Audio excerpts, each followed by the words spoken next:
Lipton Tea and Lipton Soup present Inner Sanctum Mysteries.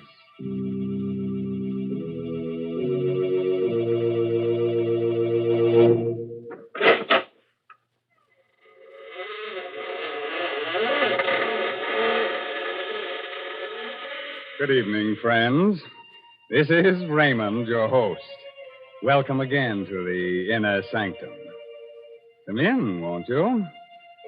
You'll have to excuse me for not getting up, but I have an awfully stiff neck. You see, I was out with a certain lady last night who collects very curious things. She spent the first half of the evening telling me how wonderful I am, but after that, well, it's one thing when a girl tries to turn your head. It's another when she tries to twist it off. And now, friends, let me introduce someone who is a real lady. She must be a lady because she wants to reform me. Come in, Mary Bennett. Hello, folks. Draw up a coffin and sit down, Mary. Now, Mr. Raymond, please don't talk that way. It isn't nice. Why are you always pretending to be so cold-hearted and creepy? Underneath, I'm sure you're a friendly, good-natured sort of man. Yes, you are. Underneath, you're just like everybody else. I'll bet you like to come home in the evening, put on an old jacket and slippers, and then sit down to supper. Yes, sir, and I'll bet I know one of your favorite dishes, too. Noodle soup. For most all men like noodle soup. That's why Lipton's is so popular. Lipton's noodle soup is real homemade tasting. It's got a grand chickeny flavor, and it's swimming with noodles. Egg noodles, too. You know, Lipton's noodle soup will bring a family swarming to the table quicker than a dinner bell. Mr. Raymond, someday I'm going to take you home with me and feed you a good hot bowl of Lipton's noodle soup. Well, thanks for the invitation, Mary. And now let me invite you to come to the desert and hear the story of Desert Death. It's an original tale written by that spinner of surprise stories, Robert Newman. And our star tonight is Horace Braham.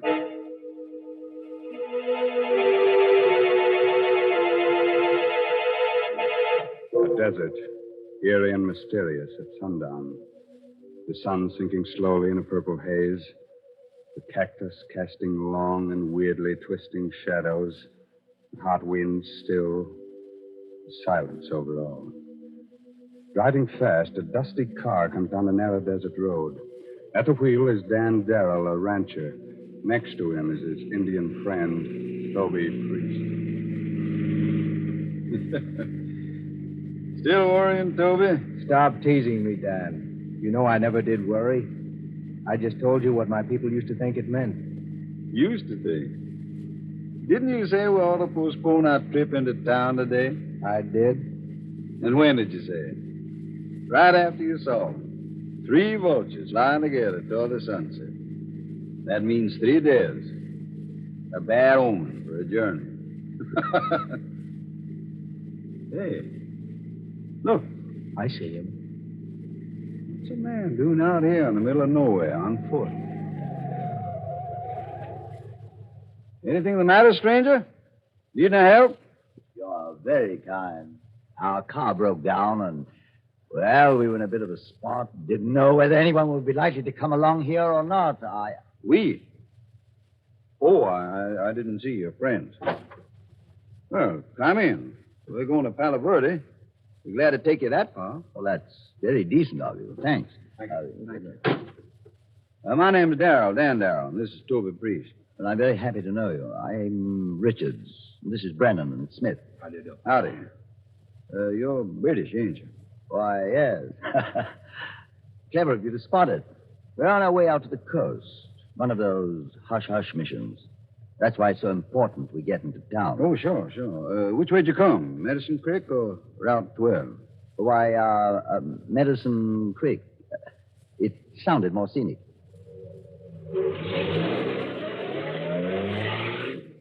He's lying, Dan. You know that, don't you? What makes you say that, Toby? Use your head.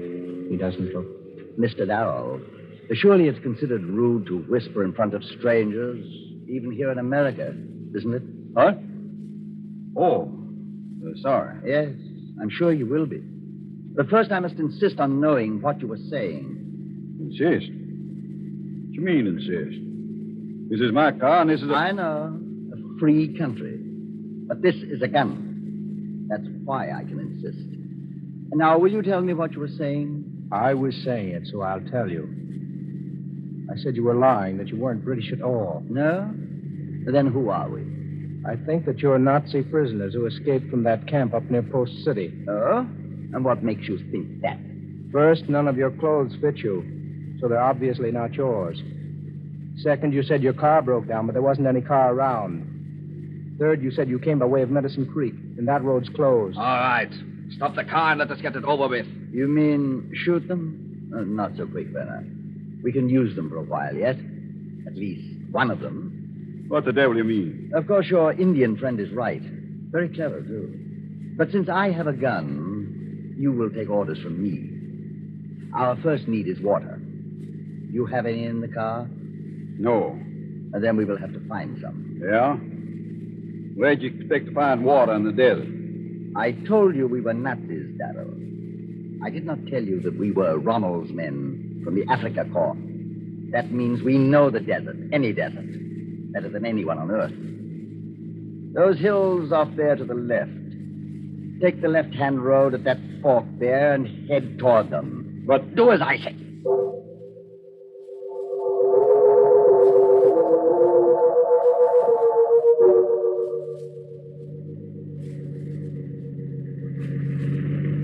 How much further you want me to go up this wagon track? Slow up. Isn't that yes, the shack right next to the cliff. Stop. Looks deserted, but there, next to it. Is that not a well? It should be. Brenner, go see if there's any water in it. Jawohl, Herr Colonel. You two come with us. We'll go look at the shack. What is this place? Those terraces up there on the cliff. A pueblo. Cliff dwellings. Centuries ago, my people lived in villages like this. There is water in it, Herr Colonel. Even a bucket to get it up with. Good. Come into the house. Match, Schmidt. From the dust, I'd say no one had been here for a good many years. Prospector's cabin, wasn't it? Probably. That means... there's what I want. Shovel. What the devil do you want that for? Want to dig yourself a grave? Yes, Darrell, exactly. But not for me. Huh? What you mean? Precisely what I said. Sit down. Make yourselves comfortable, and I will explain things to you. I'll stand if you don't mind. Oh, not at all. We Nazis are very objective, analytical people. We decided we needed a car to make our escape in. Now we have one. We also decided we needed someone to drive the car and get us safely across the border. That means we can use one of you. The other one will die. You wouldn't dare. My dear Darrell, outside of the thousands of men we killed in North Africa, who don't count, we killed at least 2 guards in making our escape. Do you really think one more death means anything to us? The only question is, which of you shall die? This one here. He talks too much. Well, that's not quite fair, Brenner. He's just, shall we say, less stoical than the Indian. On the other hand, I think that in the long run, he would probably prove easier to handle, less dangerous. That means that the Indian dies. What? Why, you... Shut up, you! Thank you, Brenner. Schmidt, take the gun, the shovel, and our Indian friend, and watch over him while he digs his grave.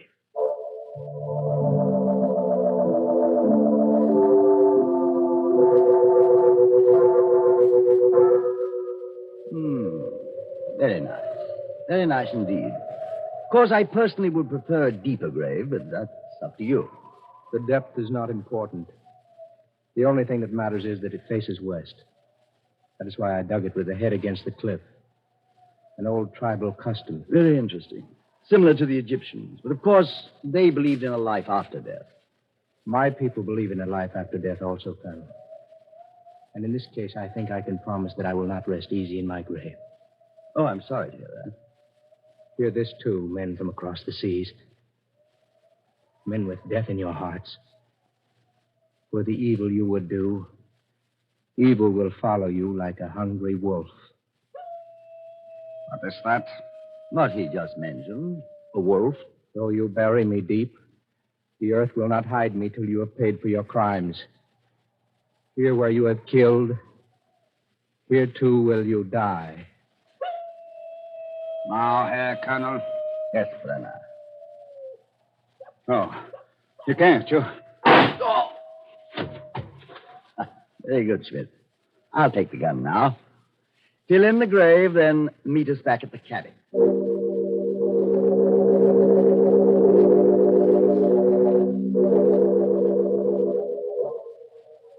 What a place. It's worse than Qatar. I wish you'd sit down, Darrell, and stop staring out of the window. You're worried about your friend. I buried him very nicely. I'm not worried about him. I'm thinking about what he said before you killed him. I should think that you think about it, too. That? We have had more curses laid on us in more languages than you have hairs on your head. What's that?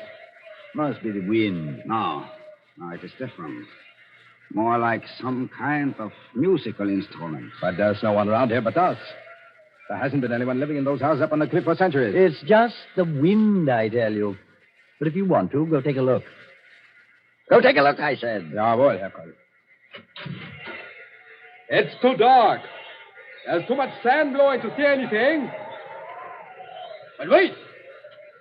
Over there near the foot of the cliff, there's something. It looks like... Lieber Gott! It's the Indian. He's lying there, out of his grave. Oh, you bury me deep. The earth will not hide me till you have paid for your crimes. Here where you are killed, here too will you die.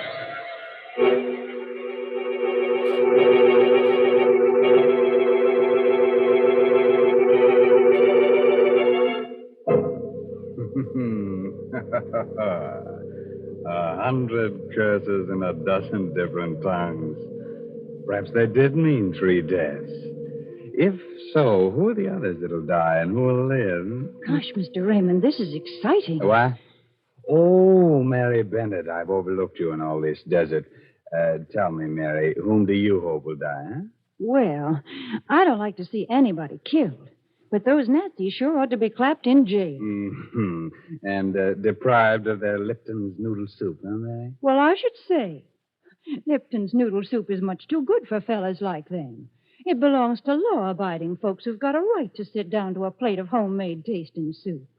And say, that's just the kind of noodle soup you get when you use Lipton's. Lipton's is the noodle soup with the old-fashioned flavor, you know, brimming with noodles and blessed with a real chickeny taste. Yes, it takes Lipton's to show how good a noodle soup can be. Now, Mary, don't get so excited. Stay calm. Why don't you go and perch on that tombstone over there while I go on with the story of death in the desert? I'm warning you, if I do go on, you'll be seeing strange sights and hearing strange sounds every time you put out the lights. But it's your funeral. It's just a moment later now. The 3 Nazis are still standing at the open door of the deserted cabin, staring out into the darkness. Then the colonel turns sharply, glares at them. What was that you said, Darrell? I was just repeating what Tova said before you murdered him. It's true, Herr Colonel. That's what he did say. The earth will not hide me. And there he is out of his grave, lying there. Shut up. Fine Nazi you are. A fine example of the Africa Corps. Listening to the ravings of a savage and believing them. Schmidt, where did you bury the Indian? In the sand.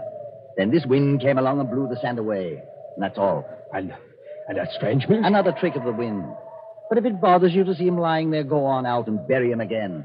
Deeper this time. No, Herr Colonel, no. Well, that's an order. Jawohl, Herr Colonel.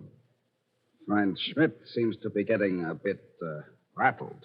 That's why I sent him out there.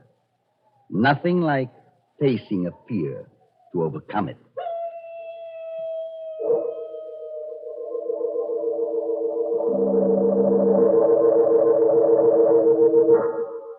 Colonel Ulrich, do you not think it is about time that Schmidt came back? He's only been gone about 5 or 10 minutes. I told him to dig the grave deep this time. I know, but I do not see him out there anywhere. Well, how could you expect to when it's so dark and when the sand is blowing like that? Maybe we'd better go out and see what's taking him so long. And you too, Mr. Darrell, if you don't mind. Not at all. Schmidt! Schmidt, where are you? Blasted idiot. Probably wandered off into the desert. Schmidt! Ulrich, look. The Indian. He is still lying there. He never did bury him. That means Schmidt never even got over there. Must have lost his way right after he got outside. Schmidt! I think you can save your breath, Colonel Ulrich. Come on over here. To the well. Huh? What are you talking about? Schmidt. Dead. Well, why are you looking at me like that, Brenner? Exactly as I said. He lost his way in the darkness, the sandstorm, fell down the well. Yeah, I guess that is what must have happened. As for you, Mr. Darrell, since you discovered Schmidt, you shall have the pleasure of burying your friend the Indian again. Jawohl, Herr Colonel. I'm sorry. I never did appreciate the American type of humor. Now get busy with that shovel. May I just point out that while it's easy for you to knock me down when my hands are tied, it's not so easy for me to use a shovel. Oh, I intend to untie you. But please remember always that I have a gun, and that Brenner and I have every intention of getting away from here.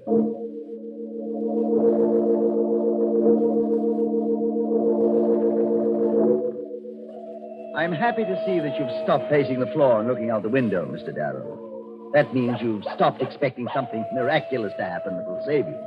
Is that what you think it means? Frankly, no. In fact, I think just the opposite. You're looking much more cheerful than before. You're thinking one of them is dead. Now it will be that much easier to get away. It really pains me to disillusion you.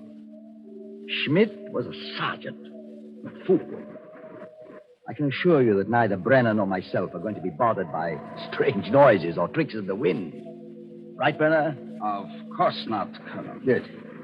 And now, if we're to make an early start, I think we should get some rest.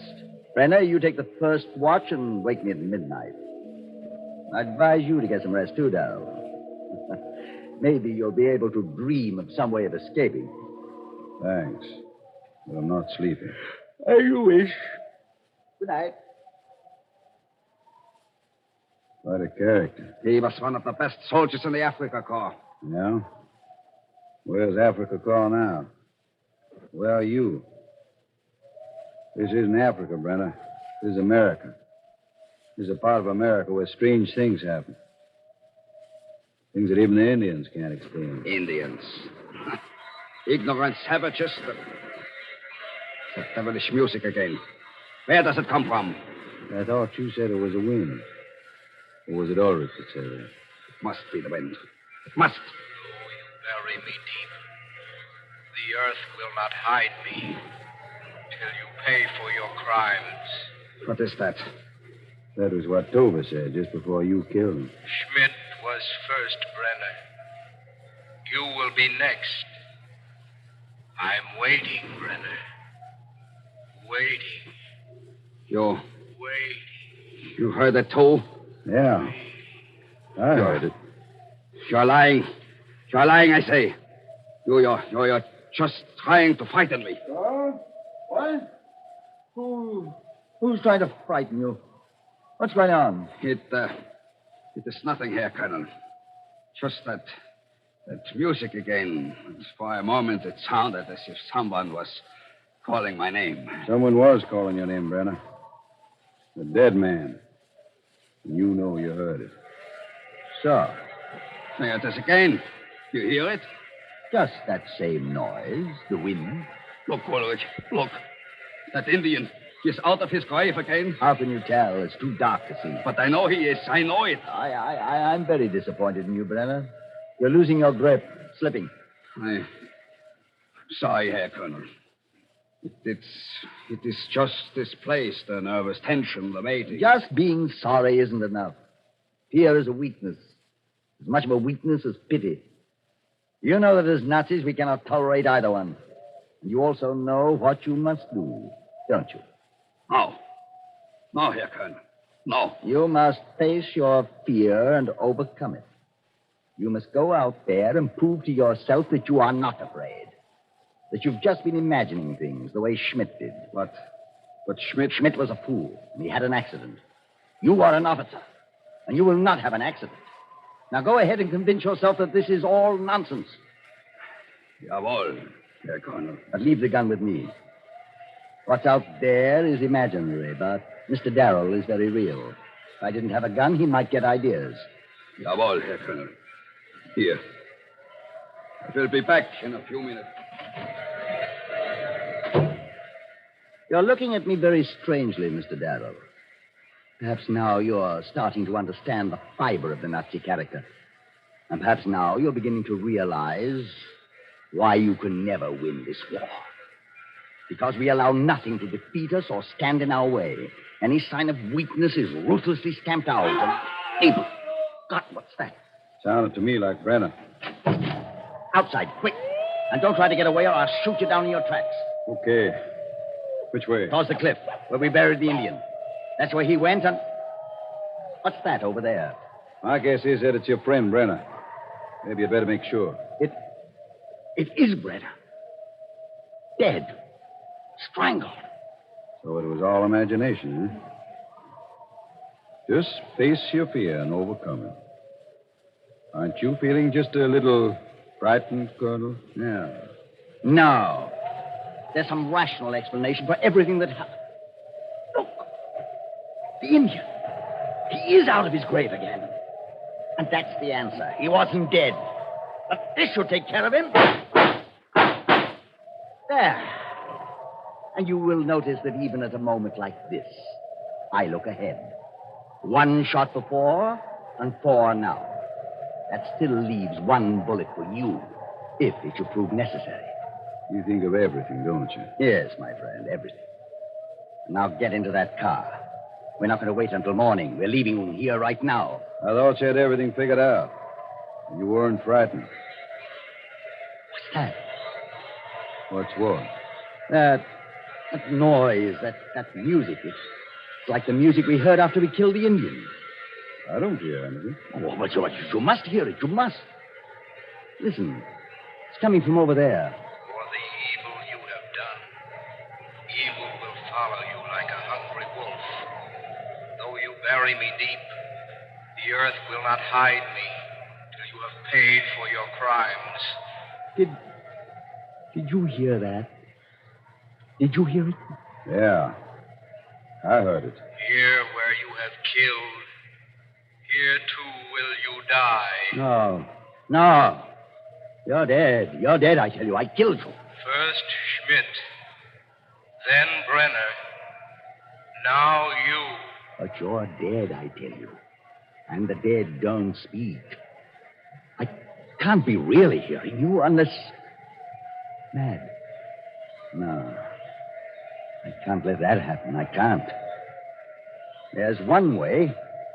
The Nazi way. A way to fool you all. This is why you'll never beat us. Never. Never.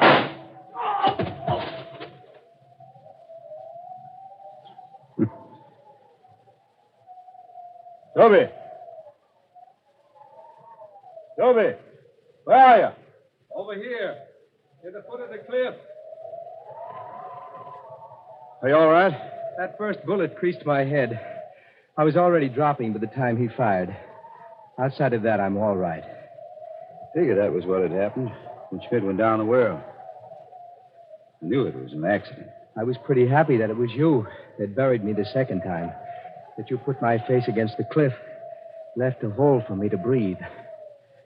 The first time, well, it was pretty tough until the wind blew the sand off. Yeah, but what about when he Shot you again. That ungodly music. It wasn't me he shot that second time. It was Schmidt. I pulled his body out of the well. I figured that in the dark, no one would be able to tell the difference. As for the music, that's why I dug the grave here. You see these holes here in that cliff? My people drilled them centuries ago. The wind blows through them. Makes weird music. This bottom hole was blocked up, but I opened it while I was digging the grave. Talking of graves, there's 3 of them we should be digging right now.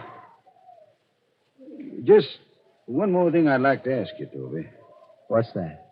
What you said this morning. Those 3 buzzards flying together toward the west. Does it really mean 3 deaths? There were 3 deaths. Weren't there, Dan?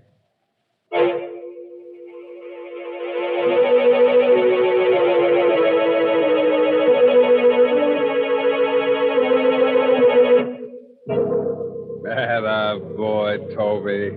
Never give a Nazi an even break. Unless it's in the neck.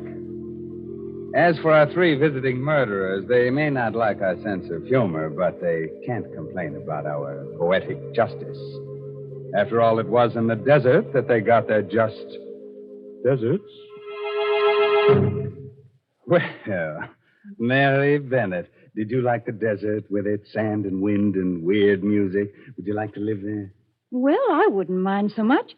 You know, I believe a woman can make a good home in some pretty out-of-the-way places, the way the old-time housewives did. But, well, I'd want to lay in a supply of good modern food. Food that's easy to make, like Lipton's noodle soup. Say, that noodle soup of Lipton's would really put some cheer in the desert, wouldn't it? Yes, of course, Mary, of course. Remind me to take Lipton's with me on my next safari.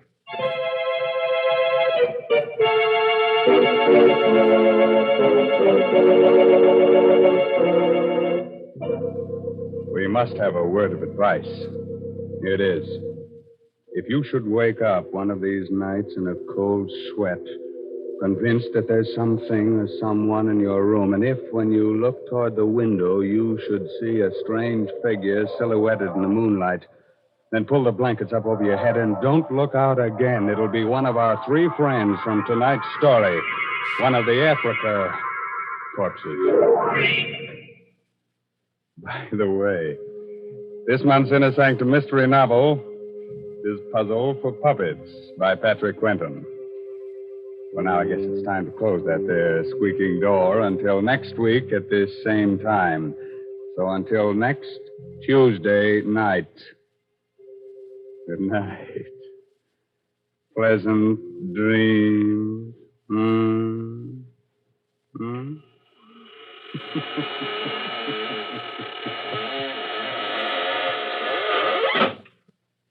Folks, here we are outside the squeaking door. And I guess we're all pretty thirsty after all that talk about deserts. Well, I know just the thing that'll put us back to normal again. It's Lipton tea. Yes, a cup of that brisk Lipton tea would do just fine. And did you notice that word brisk? B-R-I-S-K. It's a mighty important word in tea language. The tea experts always use it. It means that Lipton tea has a lively flavor, never wishy-washy. That's why most folks prefer Lipton's to any other kind. Don't forget, that's Lipton tea. And don't forget to tune in again next Tuesday night to Inner Sanctum.